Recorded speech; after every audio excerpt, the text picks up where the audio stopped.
तो गंगा सवेरा देख रहे हैं आप और अब वक्त है उत्तराखंड की बड़ी खबरों को जानने का। और बड़ी खबर देहरादून से आ रही है। कल उत्तराखंड के दौरे पर जाएंगे गृह मंत्री अमित शाह और अमित शाह के इस दौरे से पहले दून में बैठकों का दौर जारी है। देहरादून में भाजपा नेताओं का जमावड़ा लगा हुआ है और अमित शाह के दौरे को लेकर तैयारियां चल रही हैं। भाजपा के वरिष्ठ नेता कैलाश विजयवर्गीय देहरादून में हैं। उनके अलावा पूर्व मुख्यमंत्री विजय बहुगुणा भी राजधानी में ही डेरा डाले हुए हैं। गुरुवार को भाजपा प्रदेश अध्यक्ष मदन कौशिक ने पार्टी नेताओं के साथ कई बैठकें की हैं। तो उत्तराखंड में भाजपा संगठन के पेच कसने की तैयारी है। आपको बता दें कि केंद्रीय गृह मंत्री अमित शाह की रैली के लिए भाजपा कोई कोर कसर नहीं छोड़ना चाहती। इस रैली को चुनावी शंखनाद के रूप में बदलने की कोशिश है।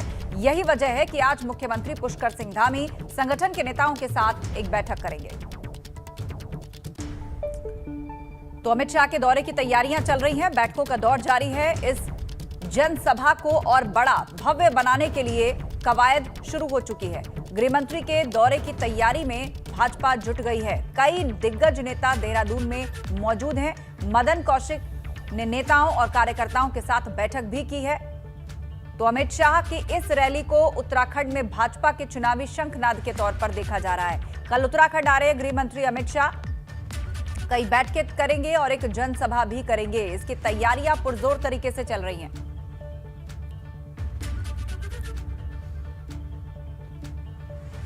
अब आपको सीधे देहरादून लिए चलते हैं। पंकज राणा इस वक्त हमारे सहयोगी वहां से सीधा कनेक्ट है। पंकज, अभी हमने बताया कि बहुत सारे वरिष्ठ नेता भारतीय जनता पार्टी के वहां पर कैंप कर रहे हैं, बैठकों का दौर जारी है, इस रैली को सफल बनाने की तैयारी है। इसके अलावा आप क्या खास नोटिस कर रहे हैं वहां पर? बिल्कुल राजेंद्र, देखिए चुनावी माहौल पूरी तरह से उत्तराखंड में सज चुका है और चुनावों के मद्देनजर अगर देखा जाए तो ये भाजपा की पहली शंखनाद रैली है चुनावों के हिसाब से, क्योंकि इससे पहले भी जो भी नेता उत्तराखंड आए हैं वो अपने अपने कार्यक्रमों के हिसाब से वो रहे हैं और चुनावों के मद्देनजर ये पहली रैली भाजपा की कल होने जा रही है। इसमें अमित शाह सभी तमाम कार्यकर्ताओं को बैठक भी को संबोधित भी करेंगे, उसके साथ साथ तमाम पार्टी के वरिष्ठ कार्यकर्ताओं के और नेताओं के साथ बैठक भी करेंगे। चुनावों के हिसाब से देखा जाए तो ये इसलिए भी महत्वपूर्ण हो जाता है क्योंकि अब मात्र 100 दिन का वक्त उत्तराखंड में चुनावों के लिए बचा है, 3 महीने से कम का वक्त है। तो ऐसे में ये कहा जा सकता है कि अगर चुनावों के हिसाब से जिस तरह से पार्टी आगे बढ़ रही है उससे पूरी तरह से चुनावों का रंग पूरी तरह सज चुका है। तो ये देहरादून के बन्नू स्कूल में इस रैली को संबोधित किया जाएगा और तमाम कार्यकर्ता 2 दिन से लगातार इसमें जुटे हुए हैं और ये भाजपा का दावा है कि इसमें लाखों लोगों को शामिल किया जाएगा और तमाम कार्यकर्ताओं से इसमें बातचीत भी की जाएगी। क्योंकि इसमें महत्वपूर्ण बात यह है कि जो राष्ट्रीय महामंत्री हैं भाजपा के कैलाश विजयवर्गीय वो देहरादून पहुंच चुके हैं और तमाम वरिष्ठ नेता भी यहाँ लगातार डटे हुए हैं। मुख्यमंत्री खुद इसमें मॉनिटरिंग कर रहे हैं और बैठक भी कार्यकर्ताओं के साथ कर रहे हैं। विजय बहुगुणा पहुंचे थे तो आज एक संगठन की बड़ी बैठक देहरादून में होने वाली है जिसमें अंतिम रूप अमित शाह की रैली को दिया जाएगा। प्रदेश के अलग अलग हिस्सों से तमाम कार्यकर्ताओं को निर्देशित किया गया, कहा गया है कि वो इस रैली में ज्यादा से ज्यादा हिस्सा लें। तो ये कहा सकता है कि चुनावों के हिसाब से भाजपा की काफी महत्वपूर्ण रैली है संगठन की ओर से और वरिष्ठ नेताओं की ओर से। बहुत बहुत धन्यवाद आपका पंकज राणा इन तमाम जानकारी। प्रदेश में नवगठित प्रादेशिक कोऑपरेटिव यूनियन अब गंगाजल को मिट्टी के कलश में पैक करके देश के 12 ज्योतिर्लिंगों और दूसरे देवस्थानों पर बिक्री के लिए भेजेगा और इसकी शुरुआत 30 अक्टूबर को केंद्रीय गृह मंत्री अमित शाह करेंगे। देहरादून में सहकारिता विभाग की ओर से आयोजित एक कार्यक्रम के दौरान अमित शाह इस कार्यक्रम की शुरुआत करेंगे। जी हां, प्रादेशिक कोऑपरेटिव यूनियन के चेयरमैन और वरिष्ठ भाजपा नेता राम मेहरोत्रा ने बताया कि अमित शाह सहकारिता विभाग की 2 योजनाओं जिसमें घसियारी योजना और पीसीयू की गंगाजल बिक्री योजना का शुभारंभ करेंगे। पीसीयू की ओर से गंगाजल की पैकिंग देवप्रयाग में की जा रही है और इसकी कीमत 150 रुपए रखी गई है। जी, जो हम 30 तारीख को देहरादून आ रहे हैं और वहाँ पर 2 बड़े प्रोग्रामों का इनॉग्रेशन उन्होंने किया है। एक तो हमारी जो राजस्व को अपना सहकारिता विभाग है वो घसियारी योजना ला रहा है और दूसरा जो है हमारा गंगाजली का पीसीयू प्रादेशिक कोऑपरेटिव यूनियन ने गंगाजली का प्रोग्राम ला रहा है, तो उसमें उसका उन्होंने उद्घाटन करना है। और अब बात उत्तराखंड में कांग्रेस के दिग्गज नेता और पूर्व सीएम हरीश रावत की। अपने अलग अंदाज के लिए जाने जाने वाले हरीश रावत आज कांग्रेस भवन पर दही जलेबी खिलाकर लोगों को कांग्रेस पार्टी का सदस्य बनाएंगे। जहां कांग्रेस भवन पर पूर्व मुख्यमंत्री हरीश रावत ने सुबह 10:30 बजे दही जलेबी की दावत रखी है और इसके लिए उन्होंने ट्वीट करके लोगों को इनवाइट किया है। हरीश रावत ने अपने ट्वीट में लिखा है कि मैंने तय कर लिया है कि 29 अक्टूबर को सुबह 10:30 बजे कांग्रेस भवन देहरादून में दही और जलेबी खिलाकर लोगों को कांग्रेस का सदस्य बनाऊंगा। मैं आप सबको कांग्रेस भवन में आमंत्रित कर रहा हूं। ये ट्वीट का कंटेंट हरीश रावत पे आपकी स्क्रीन पर। दही जलेबी खिलाकर लोगों को कांग्रेस की सदस्यता देने जा रहे हैं हरीश रावत आज सुबह 10:30 बजे से कांग्रेस भवन देहरादून पर। ये दही जलेबी पॉलिटिक्स हरीश रावत की लोगों को कांग्रेस का मेंबर बनाने के लिए, कांग्रेस से जोड़ने के लिए दही जलेबी की दावत का सहारा ले रहे हैं। फोन लाइन पर है हमारे सहयोगी पंकज राणा। पंकज, वैसे हरीश रावत इस तरह की चीजों के लिए जाने जाते रहे हैं, थोड़ा सा out of the box ideas रहते हैं उनके। इस बार कितना उत्साह है उनके इस इन्विटेशन को लेकर देहरादून कांग्रेस में और ओवरऑल कांग्रेस पार्टी में उत्तराखंड की? देखिए, ये एक अलग अंदाज हरीश रावत का होता है कि जब भी वो प्रदेश के अलग अलग हिस्सों में जाते हैं तो इस तरह के कार्यक्रम करते रहते हैं, चाहे वो किसी जलेबी की दुकान पे जाकर जलेबी बनाने की बात हो या फिर पकौड़ी खाने की बात हो, भुट्टे खाने की बात हो, कई तरह के इस तरह के कार्यक्रम है। और सीधे तौर पर इस रूप में देखा जाता है कि वो जनता से सीधा कनेक्ट होना चाहते हैं। वो ये दिखाना चाहते हैं कि वो पूरी तरह से जनता के बीच में है और जनता के बीच में रहकर ही वो उनके साथ खड़े हुए हैं, हर दुख दर्द में उनके साथ खड़े हुए हैं। तो ये जो कार्यक्रम आज होने वाला है ये इसी के मद्देनजर भी है। दही जलेबी का कार्यक्रम है, इसमें कांग्रेस भवन में तमाम कार्यकर्ताओं को बुलाया गया, खासकर उन लोगों को इसमें इनवाइट किया गया है जो पार्टी के तमाम वरिष्ठ कार्यकर्ताओं के साथ जमीनी स्तर पर काम करते हैं। कुछ कार्यकर्ता ऐसे भी हैं इसमें जो नए रूप में इसमें आएंगे और दलित समाज के लोगों को इसमें बुलाया गया है ताकि दलित वोट बैंक को भी कांग्रेस साध सके। कल एक बड़ा कार्यक्रम अलग अलग जगह देहरादून में हुआ था, उसमें भी इस तरह के कार्यक्रम किए थे, लेकिन कल जो कार्यक्रम ये है, आज जो कार्यक्रम 10:30 बजे कांग्रेस भवन में होगा, इसमें सीधे तौर पर चुनावों से मानकर से देखा जा रहा है। बहुत बहुत धन्यवाद आपका पंकज। बेशक चुनाव से जुड़ा हुआ ही कार्यक्रम है,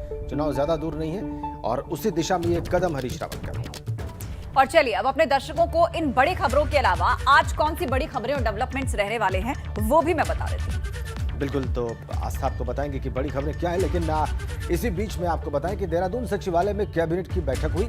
इस बैठक में 25 अहम फैसलों पर मुहर लगी। सरकारी मेडिकल कॉलेजेस में MBBS फीस को घटाया गया है। फीस को 4 लाख से 1,45,000 रुपए किया गया है। इसके अलावा कर्मचारियों की गोल्डन कार्ड की मांग पर भी फैसला लिया गया और इसके तहत जिस इम्पैनलमेंट अस्पताल में कर्मचारी का इलाज होगा उसी के हिसाब से भुगतान किया जाएगा। इसके अलावा मुख्यमंत्री ने दैनिक वेतनभोगी कर्मचारियों को बोनस देने का भी फैसला किया। ये अहम फैसले धामी कैबिनेट में।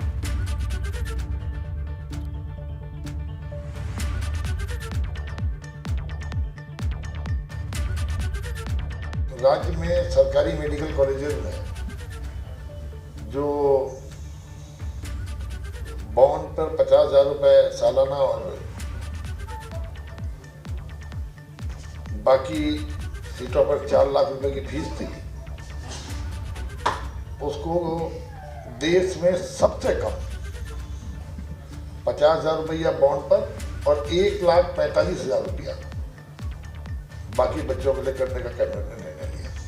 कर्मचारियों की जो मांग गोल्डन कार्ड से संबंधित थी उसको माननीय कैबिनेट ने अपना अनुमोदन दिया, जिसमें तमाम तरह की सुविधाएं, मसलन जो दरें आयुष्मान अटल आयुष्मान योजना वाली लागू थी, उसकी जगह CGHC की जो दरें हैं उनको लागू करने का निर्णय लिया। उसके हिसाब से उन्हें पैसा भुगतान किया जाएगा।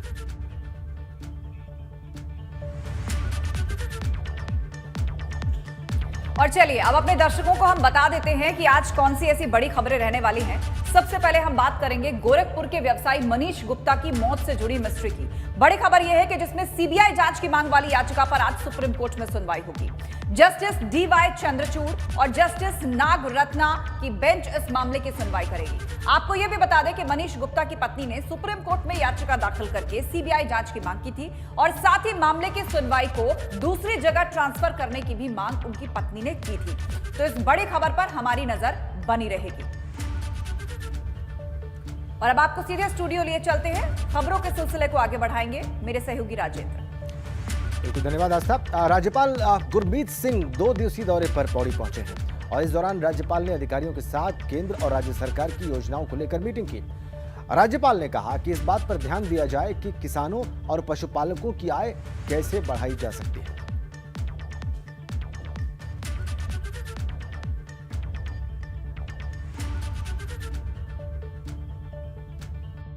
मुझे बहुत खुशी है कि इन 2 दिन के अंदर में मैंने यहाँ के जो सेल्फ हेल्प ग्रुप हैं, स्पेशली जो हमारी महिलाओं के ऊपर में निर्धारित जो ग्रुप्स हैं, उनको बहुत बारीकी से देखा मैंने, और मेरे को ऐसा एहसास हुआ कि हमारी जो शक्ति है वो हमारी महिलाओं के अंदर में है, और पौड़ी की महिलाएं तो बहुत स्पेशल हैं।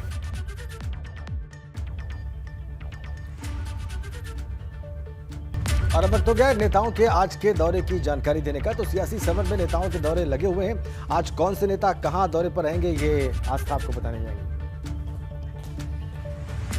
और इसी बीच आपको बताएं कि समाजवादी पार्टी के प्रदेश उपाध्यक्ष किरणमय नंदा आज बदायूं में रहेंगे।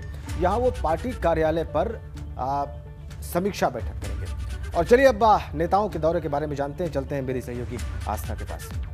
और चलिए एक एक करके आपको बताते हैं कि किस पार्टी के किस नेता की आज कहां पर रैली या फिर जनसंवाद होने वाला है। समाजवादी पार्टी के प्रदेश उपाध्यक्ष किरणमय नंदा आज बदायूं में होंगे। यहां पर वो पार्टी कार्यालय पर समीक्षा बैठक करेंगे।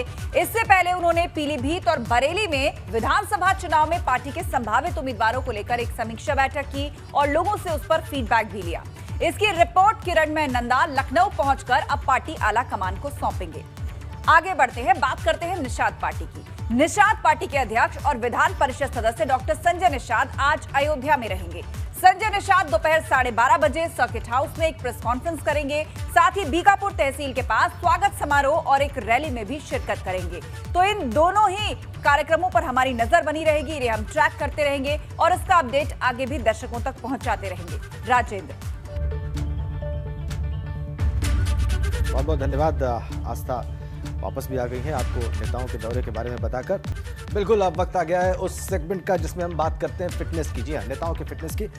और आइए आपको बताएं, यूपी विधानसभा चुनाव नजदीक हैं, चुनावी सरगर्मियां तेज हैं। जाहिर है नेताजी के लिए व्यस्त होने की चुनौती भी है, लेकिन इस चुनौती के लिए नेताजी कितने फिट हैं, यानी जो फिट है वही हिट है। हम बात कर रहे हैं उन नेताओं की जो खुद को व्यस्त शेड्यूल के बावजूद फिट रखते हैं, लेकिन फिट रखने के लिए वो करते क्या हैं। इसी क्रम में आज हम आपको दिखाएंगे महोबा के चरखारी से विधायक ब्रजभूषण राजपूत का फिट रहने का फॉर्मूला।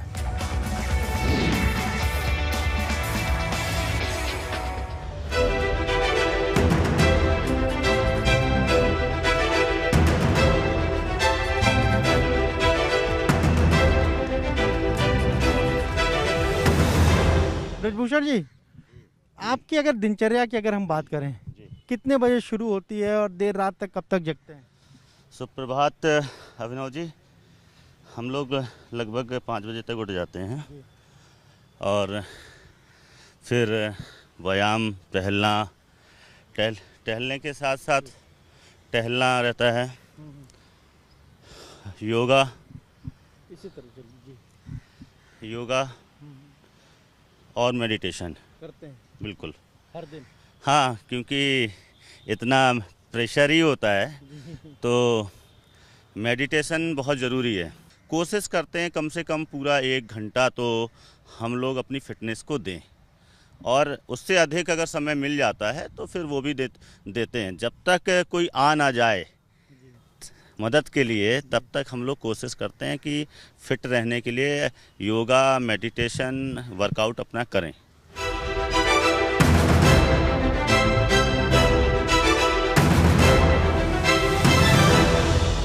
देखिए, सुबह का नाश्ता हम लोगों का थोड़ा बहुत फल है या दलिया हम लोग ले लेते हैं।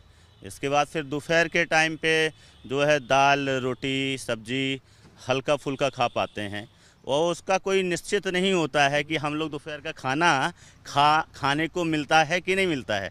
अगर हम लोग जनता के काम के लिए निकल गए किसी, तो महीने में तो 15 दिन ये मान के चलिए कि मुझे दोपहर का खाना नसीब नहीं होता है।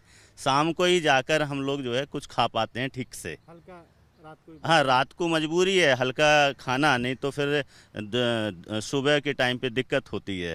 तो रात का खाना तो वैसे भी हमारे ग्रंथों में और हमारे ऋषि मुनियों ने ये बताया है कि रात का खाना नाश्ते से भी हल्का रखना चाहिए।